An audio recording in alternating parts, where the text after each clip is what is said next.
trying to do my thing. Real talk. These dreams are growing, but the mind don't sleep. Real talk. All right, my man, the myth, What's up?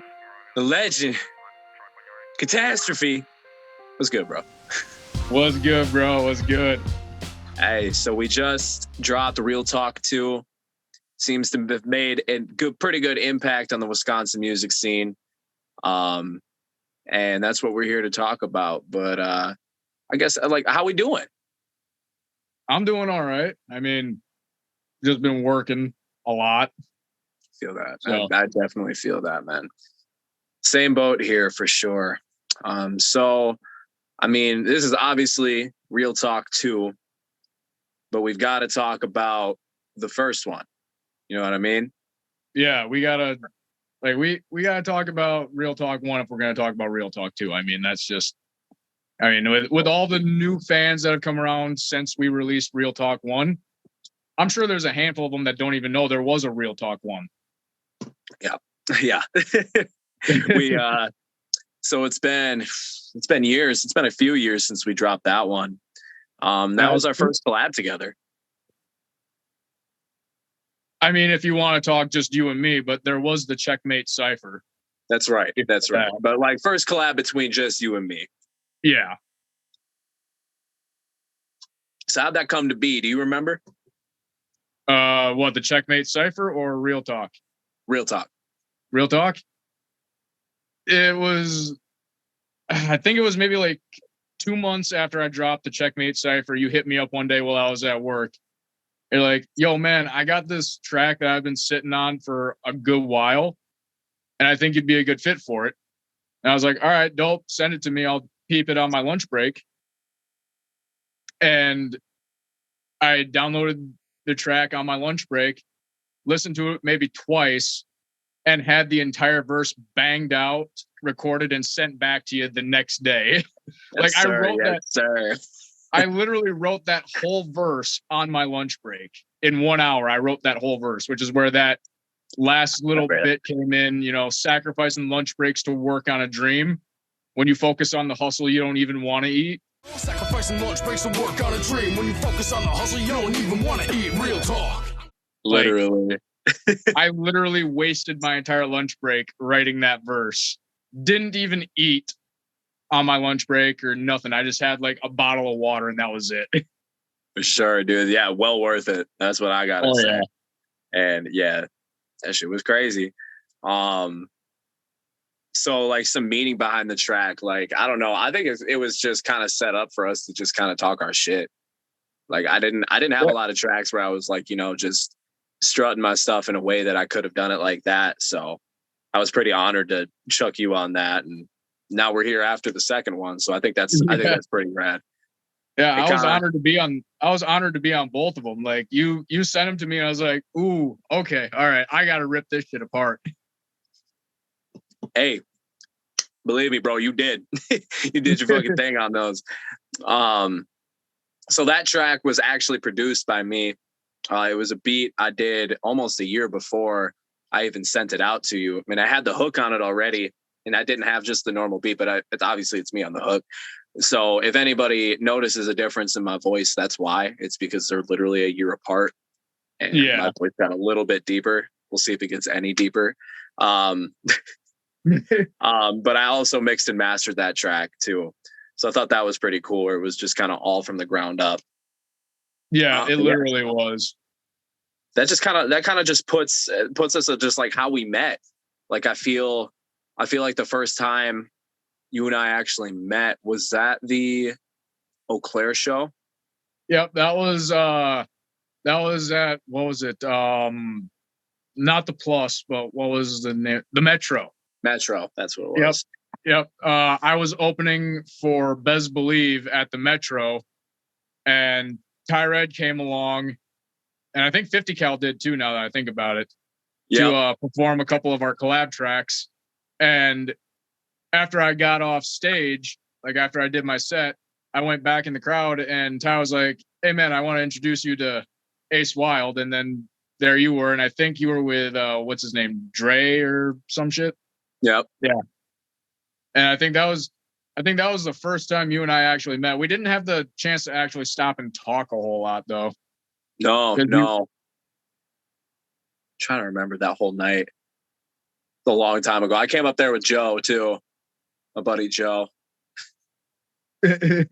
Old times, man. Old times. Oh, but yeah, that was a long ass time ago. Like shit, that was back when I was like 23, 24, something like that, I think.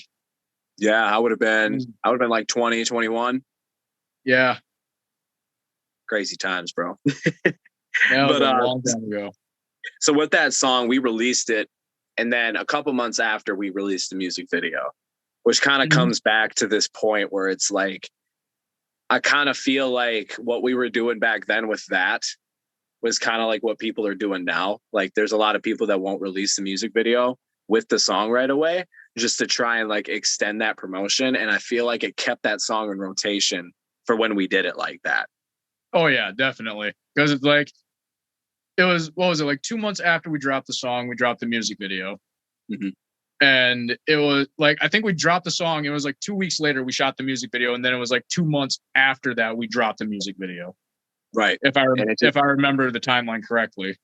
Yeah, it just kept building everything up, and that's what I loved about it too. And that kind of just became a staple in my set list anytime I did a show in La Crosse, because I just have you at my supply and just, throw you up on stage, and that shit would get pretty loud in there.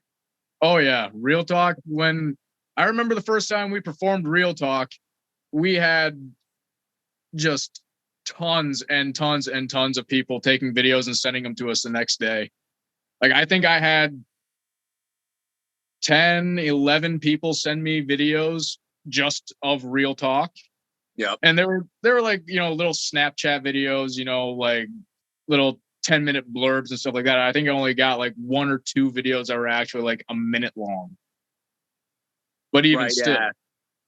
But yeah, it was still really cool to just kind of see like how people recognize that song when they finally got to hear it live. And the other cool thing about that too is I got to chuck that on my No Name EP, which I released that same year. And yeah, I just think that was really a cool addition to put onto a project that was completely produced by me. So. I still think the No Name EP was probably one of your best pieces of work. Like the whole EP from front to back. It's something. It's definitely early stuff. I'll just put it that way. To me, it's because I knew you before you dropped the No Name EP, and then you dropped the No Name EP, and there were a handful of tracks on there that I'd never heard before. So I'm like, okay, I got to check this out, see what he's got. And it was like, it's a classic piece of work from you. At least in my opinion, it's a classic. I appreciate that, man. Thank you. Anybody watching this, if you haven't checked out his No Name EP, go check it out. Like this was before Fresh Start. This was before we started working with JD and Warbear and all those guys. Like I was a weirdo back then. That's all I'm gonna say. I got some weird stuff on there. Mahaga's brothers. Weird, wacky shit. That's where you're going to. Yeah. But yeah. So with like the music video too, where did we shoot that? It was in La Crosse. It was location. I think it was a place. It was underneath the Blue Bridge going across the Mississippi into Minnesota, I think. That's right. Because all of that back there looks completely different now. Yeah. I was just there about a month ago, and I'm like, wow, I don't even recognize this place. But yeah, it was like late at night, and we had Blia and Gretchen from Pearl Studios who did that for us. Much love to them. Yeah, they did an amazing job with that. For my first video, I thought that was pretty dope. Yeah. But yeah, with that first one, I thought it was just kind of cool because it was our first collab, and it kind of set a direction for a lot of people, I think, or it set a lot of direction for me, man. Like, I don't know. It was just kind of cool to tear a track apart and like be serious about it for a minute. But yeah, so we've had some things happen in between. Like, as you mentioned before, I dropped Fresh Start. That obviously started a catapult over here. And ever since then, it's just been super, super crazy. And then you've dropped a few songs between there as well. Yep. I haven't dropped nearly as many as you have in the last year or two. And that's mainly because of my own self-criticism, I guess. Like I will try and record a song, I'll listen to it back, I'll try and mix it down, and I hear things where I'm like, nope, if I don't like it, no one else is going to like it.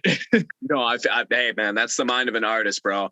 We are very self-critical of our work, and we're our own worst critic at the end of the day. That's really what it comes down to. So I know what that's like. That's definitely something I'm dealing with. I deal with it every other week pretty much at this point. So I get you on that. Yeah.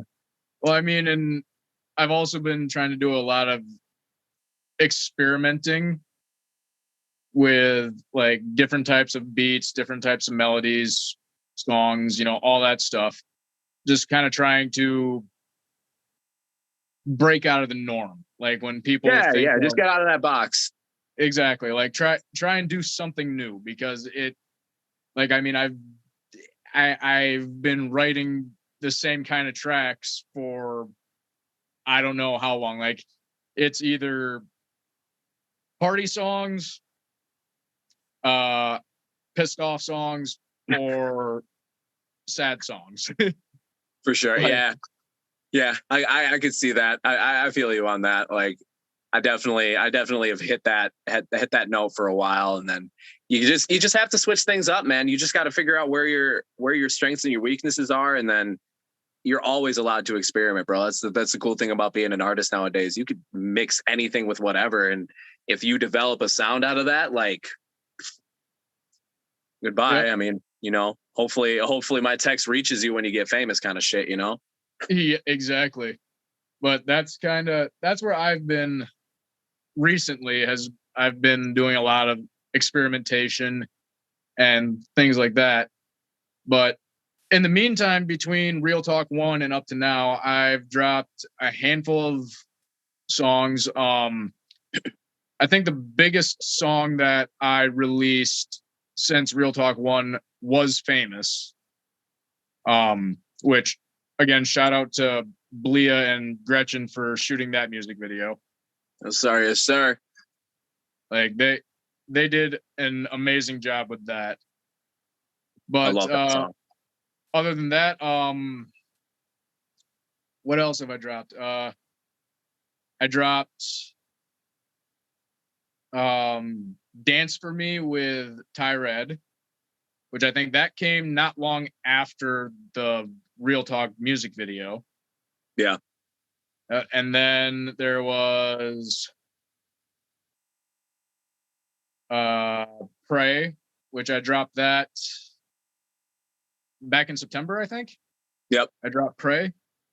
Not too long ago, I dropped a song called A Letter to the Younger Me, which that song I had burning a hole in my pocket for months and months and months. I probably close to like 2 years I had the lyrics written to it, and I just never recorded it just because it was one of those songs where I honestly just didn't feel like I had the strength to record it. I feel you, man. I feel you on that. Hey, you'll have some songs like that, man. You can always keep a few in your pocket, and I definitely have a bunch that I'm gonna still try and release later.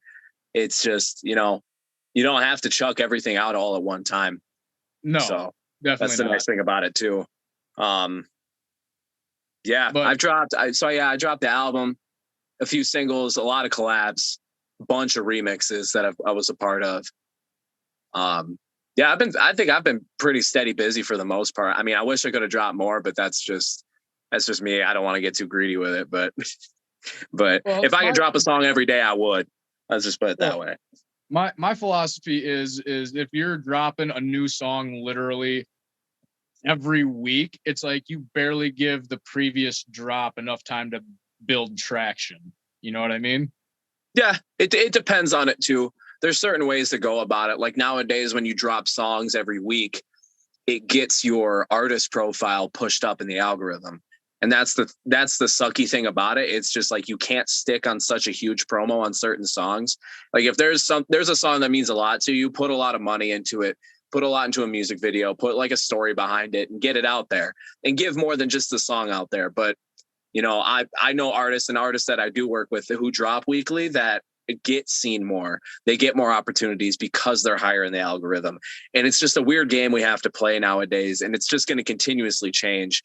So you never know. Maybe it'll change to it's just like the Spotify doesn't like that anymore, or our Apple Music will make a step above. It's ever changing. That's the crazy thing about DSPs. Like it is just a weird game to play.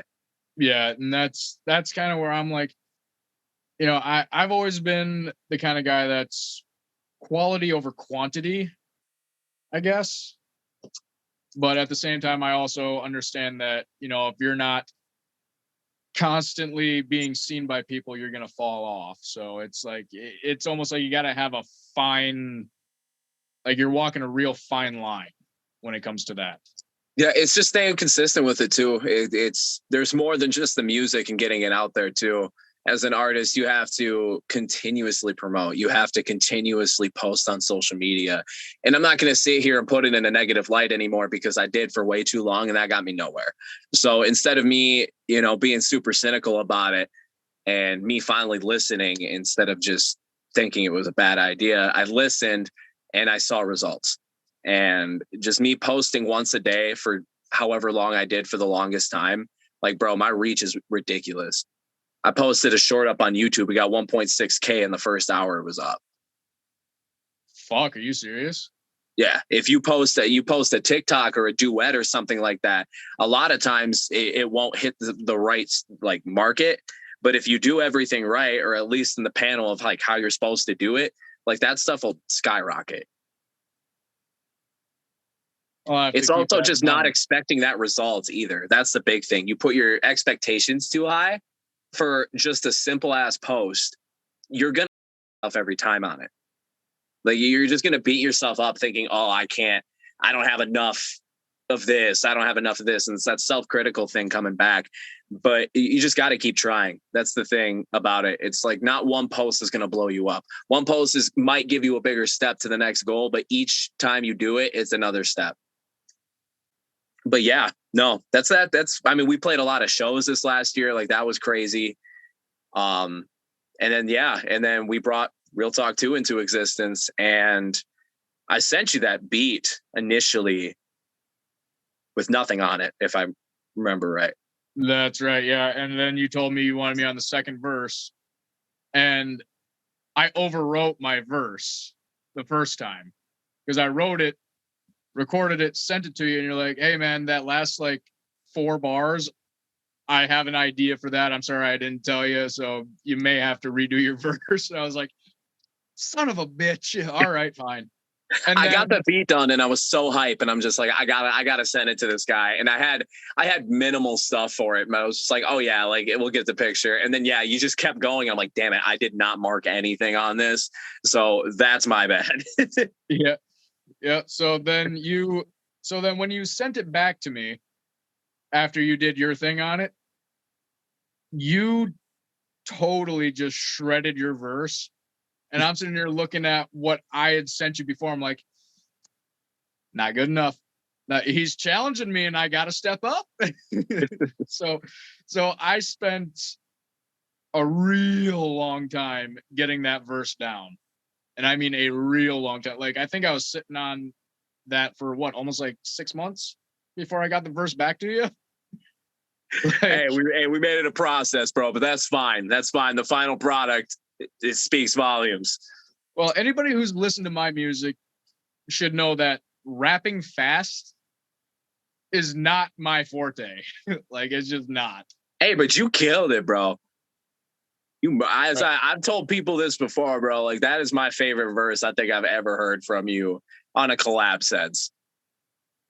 Well, I appreciate that. Thanks, man. Because it's ridiculous. And obviously, like the next topic, like the meaning behind it, like, I don't know. I think we just kind of decided to carry it as like our little duo thing. Like that's like our track. Like I look at other artists that I see that do that, like Mercules and Chris Webby, they've got their series Microphone Killer, like, you know, and I actually really love that because you don't see it a lot in like the mainstream hip hop. It's more or less just like, who's the hottest collab I can get that could sound good on this, instead of two artists actually, you know, coming together like on a whole series of things. You know, I feel like that's cooler, where it's just like, oh yeah, I know him because of that, and oh, they've got a second one, they've got a third one, they got a fourth one, like they got this whole series of stuff. Like, they'd be kind of cool to like listen to it in order. It's a whole story of stuff, you know? Yeah. Yeah, no, I definitely, my whole feel about Real Talk as a series is like, I love the idea.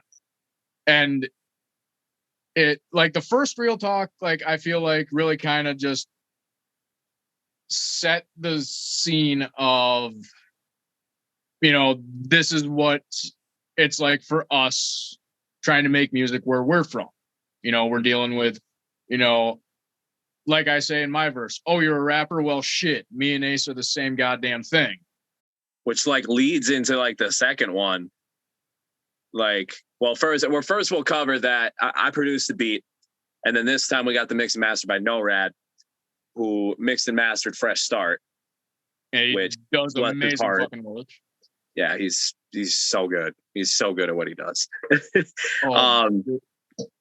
But whatever. Oh yeah, the hook was inspired by part of your verse for the second one. You sent me the hook back, and you're like when you sent me the beat back with all of your vocals on it, you're like, just listen to the hook. I think you're gonna like it. And you were like, he literally just took part of my verse from Real Talk 1 and wrapped it into Real Talk 2. Ooh, that's that cheeky motherfucker.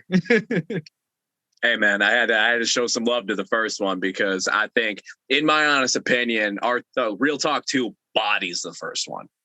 Oh yeah, but then again, I also kind of did the same thing with my verse, where I open up as like, guess they didn't listen the last time we had this talk. Yeah. And then I end it with, that wasn't just a threat when I said what I said about the chalk. Yeah. But it all ties in. It all ties in together. Yeah. But I definitely feel like with the storytelling from Real Talk 1 to Real Talk 2 is, you know, between then and now, we both have experienced a lot of other things in the music scene. And I think that we both really kind of brought that out in our verses on Real Talk 2. Oh, yeah. Yeah. And like, I think personally, I've developed like in a way crazier way than a lot of like in like from that time to now, like looking at how I rap on this compared to what the first one was. Like, I think I hit the points that I'm trying to get a lot better. And that's really what it, like, that's kind of what it stood up for.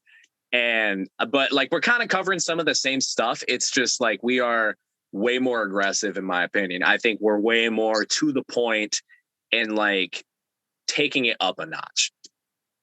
The way I look at it is like, if you look at Real Talk 1 versus Real Talk 2, Real Talk 1, we were just like, okay, we're just annoyed with all of your shit. Yeah. And then Real Talk 2 comes around and is like, okay, now you done pissed us off. Now you done fucked up. Yeah. At least that's how I look at it. Like, because I mean, yeah, we are talking about an awful lot of like the same topic in Real Talk 1 and 2, but it's like the level of you don't want the smoke is ramped up. You don't want no smoke with this. And it was really cool too. We performed it live. We did. Way before it was even released. Way before it was even released, we performed it live. And I think that threw the entire crowd for a loop, because everybody in that crowd knew Real Talk 1. And you brought me up on stage. It was just you and me, and everybody's like, okay, time for Real Talk. And then you just come over the mic. So about 2 years ago, we dropped a song called Real Talk. and here's Real Talk 2. And the beat plays and everybody was just like awestruck. We closed that whole show with that. We did. Yeah, because you were the last one on the bill too. Yep. And we shut that shit down with Real Talk 2. We got the hell out of there. It was a long drive. But yeah, it's crazy to think. And then, we've gotten so much love on this so far. We already got somebody who reacted to it.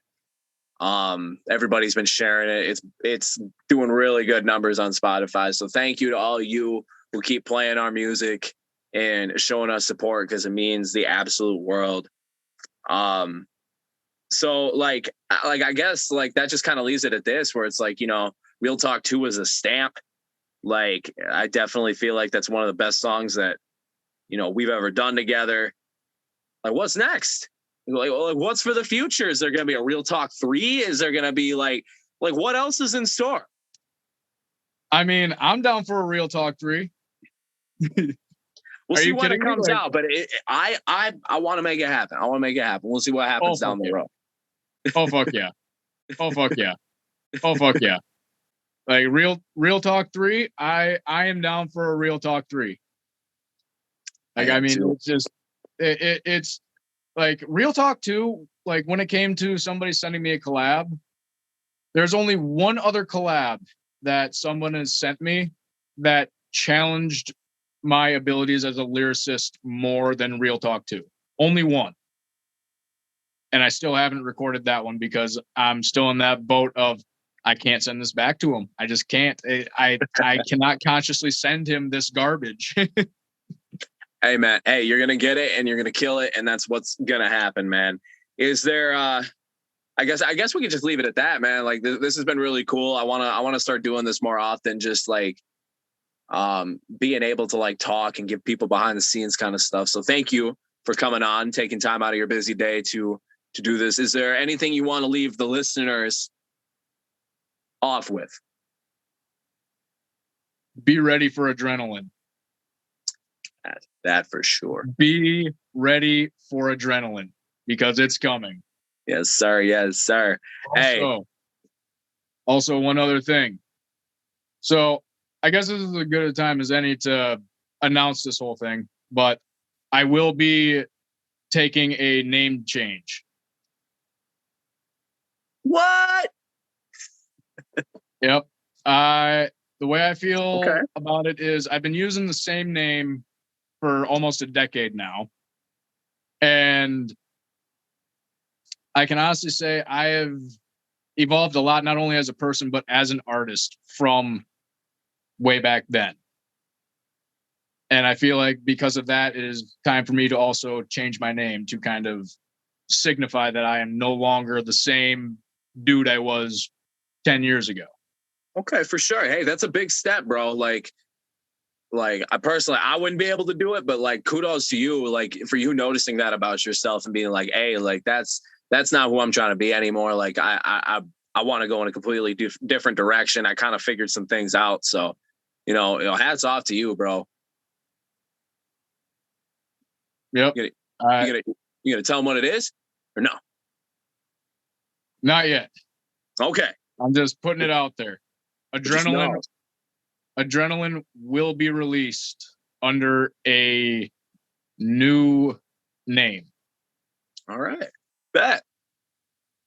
That's good for people to know. So like when they're looking for it, they don't expect Catastrophe. It's going to be something completely different.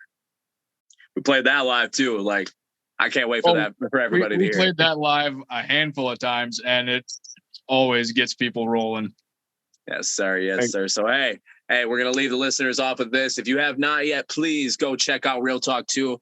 I got a lyric video with some clips from the first Real Talk playing in the background, visuals wise. And yeah, just keep streaming. Hey, go follow Catastrophe on everything. He'll have all of his links in the bottom of this video. I'll have all the links for me in the bottom of this video. We talked about a lot of really cool shit tonight. So thank you once again for hopping on, bro. Anytime, man. Hey, so I'm going to leave them off with this. Gang! Gang! Real talk, I'm just out and trying to do my thing. Real talk, these dreams are growing, but the mind don't sleep. Real talk, keep it going till my heart don't beat. I truly feel like I'm the only one who's fucking with me. Real talk,